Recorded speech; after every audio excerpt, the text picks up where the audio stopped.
Welcome to Black Sheep. Come on in. Hi there, I'm Nancy from Black Sheep Knitting in Needham, Massachusetts. We're down here once again, as we were last week, in our basement, and you can see behind me where we store all our backstock of yarn. Beth, who's amazing, who works here, has organized it and categorized it by weights, and so it's easy for us to find. And then we have a lot of other detritus here that needs to get cleaned up. Today I want to talk about blocking. And the first thing I want to say is that you have to decide whether your piece needs to be blocked or not. And I have here a lace shawl. When this was, and I can't show you a before because it's already been blocked, but the holes weren't very prominent. You couldn't really see the design. And so this was soaked in eucalyptus, which is a wool wash that we have that softens up the yarn quite a bit and makes it, sort of opens up the fibers a little bit. So this was blocked. It had to be blocked to be able to see the pattern. And I'll tell you what blocking really is in a minute. So this is a simple cowl that's made in a seed stitch, and this was not blocked. Doesn't need to be blocked. It's not going to benefit from blocking at all because the pattern is there, doesn't need to be stretched. It just is. So what is blocking? Blocking is wet blocking, which is what I'm going to show you. There are other ways to block with steam and with the steam iron or a steamer. But I like to wet block when I'm really doing something. So blocking is, I have a vest here that I soaked in the sink for about 20 minutes. It can be longer. Don't panic if you forget it overnight. The yarn isn't going to do anything. It's, remember, for the most part made from animals who live out in the rain. So don't think you can't leave something wet. You don't want to leave it for more than a week. It'll start to grow mold or something. Won't be very pleasant. So I've taken this out of the sink and I wrapped it in a towel, and I'm just pressing on it to get the towel to absorb the moisture. And I'll show you in a minute another thing to use instead of a towel. Now I kept this very compact in the sink because I don't want it to stretch. And if you pick up your garment or whatever you're blocking like this out of the sink, it's going to stretch way down.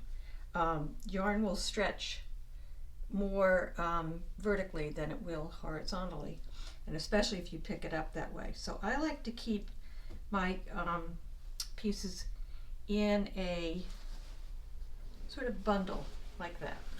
So I'm going to put my towel out to dry, and I have here what are called knit blockers, and it's a little kit that comes with these combs with prongs on the end. We have two sizes, and they work. You can use pins, and these are blocking pins. It's a little T-pin. You can use that, but I've found that these are faster and work better. And in a minute I'll show you the kits. Coco Knits makes these kits, and these are the pieces of the kit, the blocking pads that are put together in whatever configuration you'd like. They have, I should tell you on the back side, these are sort of self-seaming, and those of you who sew may know about these kinds of things. So you could stick pins in them and it doesn't harm it. The thing I like about these blocking pads is they've got a fabric on it, and the fabric kind of allows some air to get in and allow your piece to dry. So what I'm going to do, one thing you should have when you are blocking something is a measuring tape. Now, why would I want a measuring tape? The reason you want a measuring tape is that you need to know the dimensions that you want in the end. So you would measure and you'll stretch this or push it in to the exact dimensions that so if you have a sweater and you know you need it to be 40 inches, so you're going to want to at least get it to 20 on each side. So I have this vest, and this is a stretchy little number, so I'm going to try not to stretch the heck out of it, but I am going to try to get it so that it is nice and even. And this is an opportunity, if you have something that's a little too small, to make it a little bigger. And you can do that by the fabric will, when it's wet, stretch a good amount. Now this one you can see is really stretching. So what I'm going to do is try to scrunch it together. And you can also see this has, I think, is fitted, somewhat fitted. You can see it's narrow here.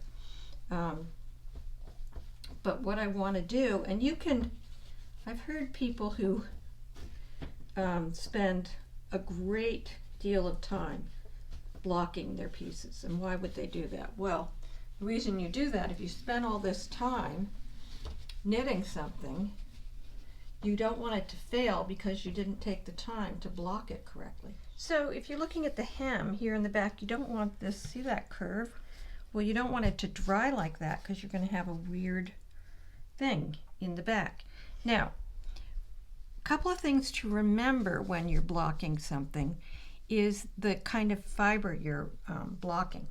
So some things like superwash yarn stretch, some yarns stretch a great deal. Superwash stretches because they've been chemically stripped of all the little fibers that stick out.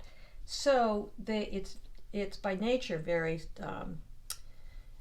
very stretchy. The other thing is like silk, which is very smooth, soft fiber, will stretch quite a bit.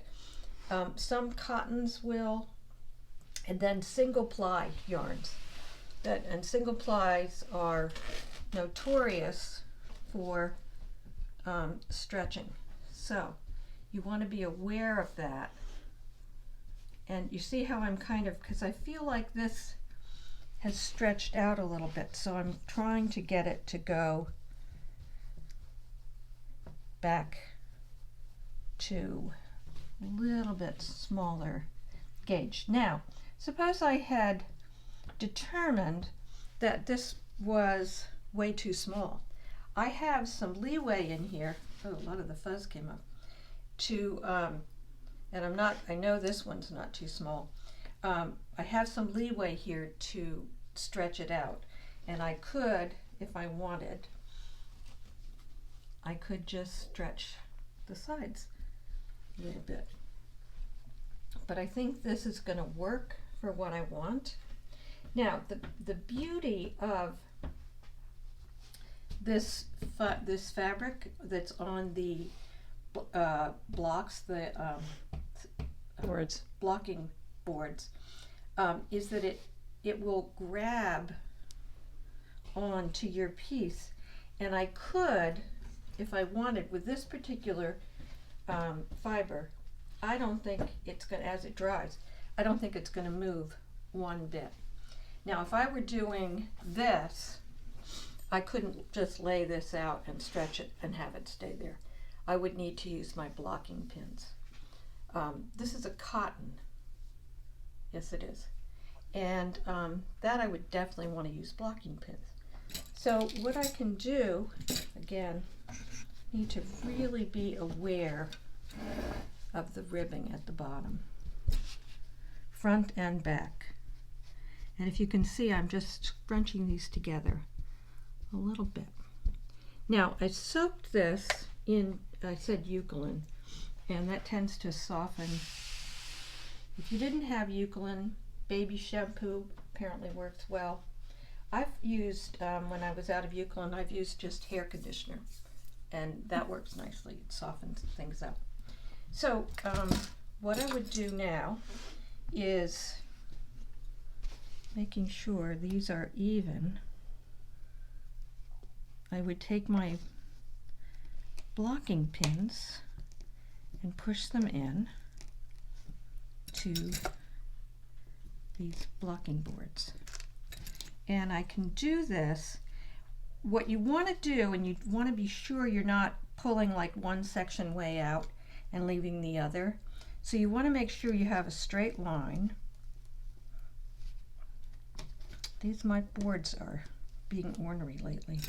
They don't want to take the blocking pins, but and if I were using T-pins, here's a T-pin. I could do a T-pin like so in here, and I could do that all the way along.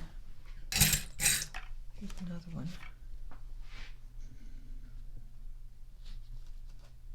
Along here. Now you want to make sure, and this is where your measuring tape comes in handy. Have I got my sleeves? So here's the shoulder, and the top of the sleeve is here at about 7.5 inches.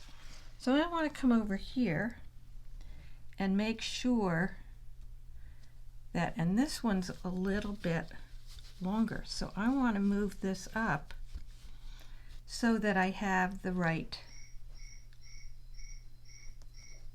dimension.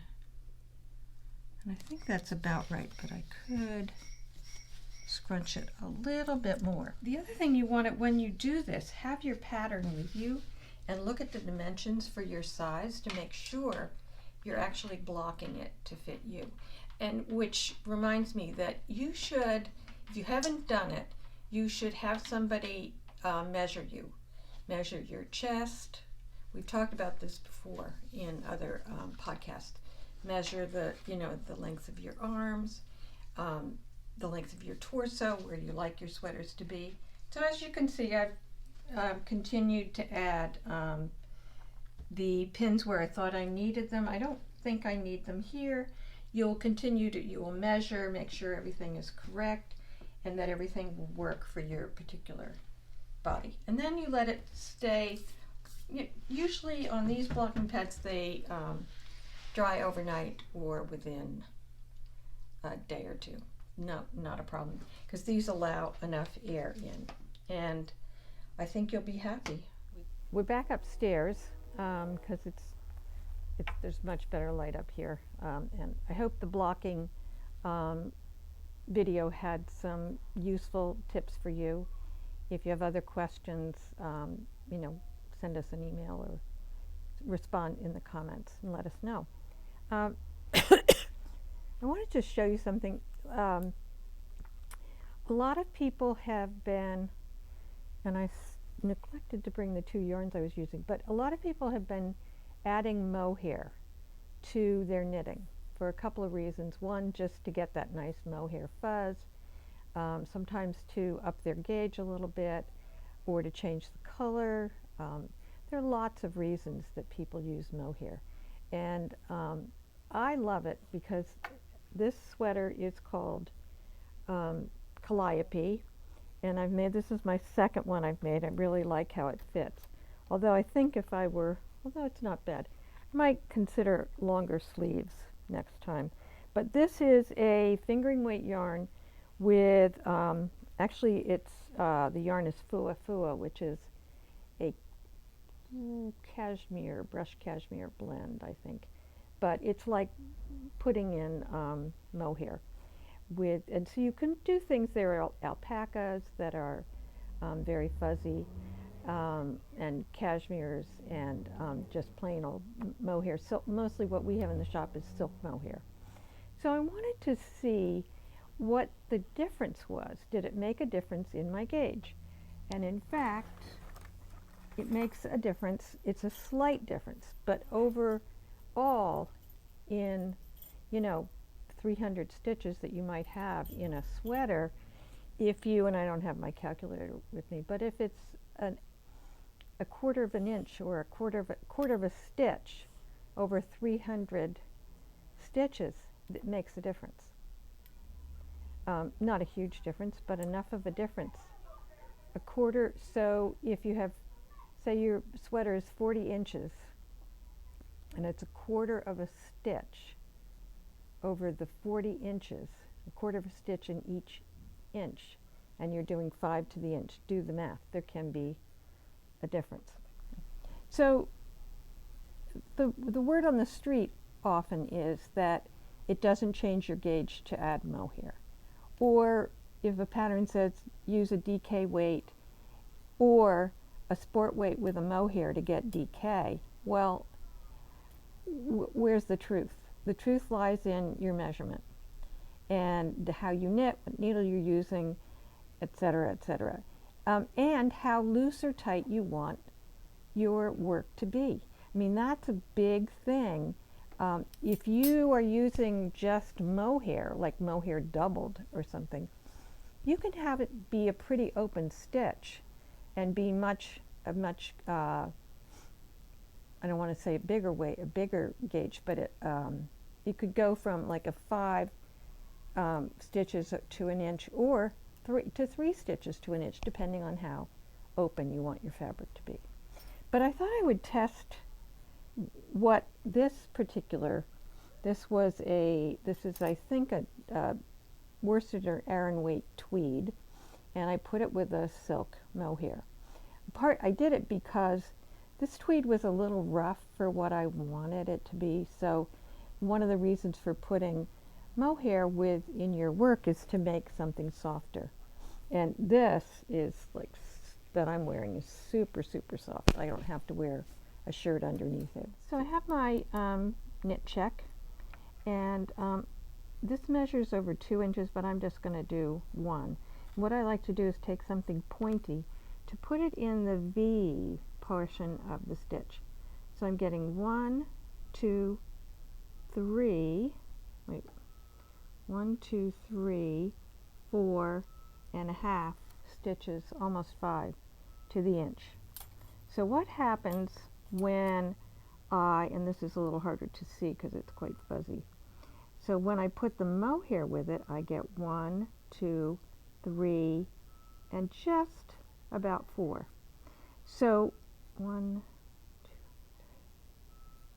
3, 4. So it changed by about a quarter of a stitch. And if I checked it this way, does it measure the same? So this is almost 5.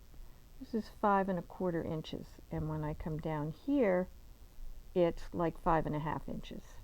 So you can see adding the mohair to this did change the gauge. So you should be very careful that when you're doing a gauge swatch that you measure accurately. If you're adding a mohair to it, your gauge swatch has got to be with the mohair. So if your pattern called for 4 1/2 stitches to the inch, and then you add mohair to it and you're getting 4 3/4, or no, sorry, 4 1/4 instead of 4 1/2, that's a slight difference. So you can assume that overall when this piece is finished it's going to be a little bigger. So when I'm choosing which size to do, done my gauge, and without the mohair and with the mohair, and with the mohair it's slightly bigger gauge, meaning fewer stitches per inch. So I might look at the sizes, and often sizes are, for a 32 1/2 inch chest size, and you're maybe a 31, well then you can assume that it's going to be a little bit bigger than that. So you can fool around with it. And you can also just get advice from someone if your gauge is a little wonky. I want to make some announcements. There are still some spaces in the Lenny hat workshop with Catherine. It's on Wednesday, I don't know the date, but we'll post it. Wednesday the 4th, I believe, or we'll see. We'll post it because it's in an email. But This is a really fun hat to make. You learn about bobbles, you learn how to do this stitch, and you learn how to do this folded over hem, which is very popular now. Not so much in hats, although it is, but you see a lot of sweaters that have a folded over hem that looks like that, so it's great to learn about that. So there's spaces in that. The other exciting thing that's coming up, on December 7th, we have a trunk show for Dirty Water Dye Works. So Stephanie is going to be back with all her luscious yarn. So you'll want to, you can think about that as a Christmas present to you or a holiday present to you or for somebody else. Upcoming in January, we're going to do a sock workshop, Toe Up Magic Loop socks. So if you haven't made a sock before, or if you have and you're a little rusty at it, it'll be a two-part workshop, and you'll have the option of knitting your socks in either worsted weight, DK weight, or fingering weight. Worsted weight obviously goes very quickly. You can make shorty socks, and you can make one of those in a weekend. They really are, once you get the hang of it, they're not hard. So we'll be announcing that. And finally, this is the season where you're thinking about gift giving and or getting. So you can, if you have someone who wants to buy a gift for you, we have these Cocoa Knits sweater care things, and this is the popped up dryer, which I've shown before. It opens up like this, and you can dry your sweaters. If they don't need to be blocked, you can put them on here, and it's great. I have propped mine up in my bathtub, and it goes from the edge of the bathtub over to the side, and they dry, things dry overnight. So that's a great gift for someone, or for someone to get you. It's only $28, not so terrible. And then we got this new thing in from Cocoa Knits, which I haven't even taken out, but I think I will, to show you. And I would have had it out downstairs when I was blocking, but I don't own it yet. So this is a towel. They call it the super absorbent towel. I don't think I'll take it all the way out, but it's made of this, gosh, it almost feels like felted fabric. I think it's cotton, and it speeds up your drying and absorbs all the water really, really well, and it tells you how to use it, how to care for it, and it measures out 39 inches by 63 inches, so it's very big. So this is a great thing to have instead of a grubby old towel. And then finally, what we were using downstairs, if you don't have these, I recommend them. These are our Knitter's Block kits. And it comes with, gosh, 2, 4, 6, 8. It's got like 16 or 18 blocks. Quite a few. 18. Ah, I guessed it. And it has the pins with it, and it also has a checkered cloth that is in 1-inch squares. So if you have to measure, if you need to have something to be a certain measurement, you can lay it out on the on that fabric and get it to the correct dimensions. And then finally, we have the Knitter's Pride knit blockers. And honestly, I have found I need 2 sets. I just opened up a second set for myself. But I block a ton, so I needed 2. But it does come with 12 with the 8 pins sticking out and 8 with 4 pins. So it's quite a bit. So those are some good gift items, and that may be all I have to say today. I hope you have a great week. There are no spaces left in Giovanna's workshops. The math workshop went very quickly, as did the Ravelry.